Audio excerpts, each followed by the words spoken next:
Welcome to my channel. Viewers, please endeavor to like, share and subscribe, so you will be the first to view brand new informations. A federal grand jury is investigating Donald Trump's handling of classified materials discovered in containers at Mar-a-Lago, and a felony professional stated the matter must be getting much more attention.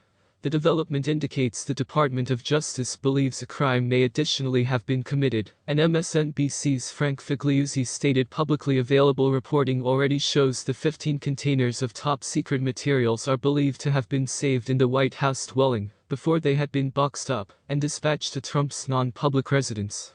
15 containers of categorized archives sitting in the residential wing of the White House doesn't sound like a mistake to me, wrote Figliuzzi, a former FBI unique agent. That sounds deliberate, and much less like an error that should be attributed to staff. Virtually each day throughout my 25 years with the FBI, I dealt with categorized information. It was my experience that staffers, whose job is to understand and comply with the regulations and policies for coping with such data, don't intentionally spoil these guidelines, unless anybody at an excessive degree makes them destroy these rules. That's why I don't agree with this grand jury is targeting low-level staffers. Investigators will additionally choose to understand what substances have been in these boxes, and why the former president may additionally have taken them home with him. As Justice Department investigators study the documents, they'll be capable to see whether the contents held some price to Trump or those around him, and maybe decide whether or not Trump should gain from whatever's in these documents, Figliuzzi wrote.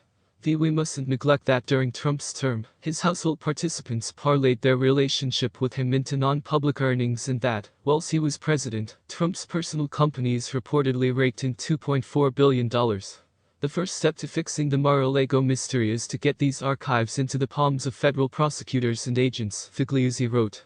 The convening of a grand jury suggests that can also have already happened. Now, we wait for the thriller to be solved. Last January, the PGA of America Board of Directors voted to relocate this week's 2022 PGA Championship away from Donald Trump's Bedminster Golf Club following the January 6 Capitol riots. The event, which starts on Thursday, will now take place at Southern Hill Country Club in Tulsa. Jack Nicklaus isn't always thrilled via this decision. During a current look on Michael Bamberger's Fire Pit Collective podcast, the golf legend claimed that Trump is a victim of cancel culture. Donald Trump might also be a lot of things, however he loves golf, and he loves this country, Nicklaus said. He's a scholar of the sport, and an ambitious figure in the game.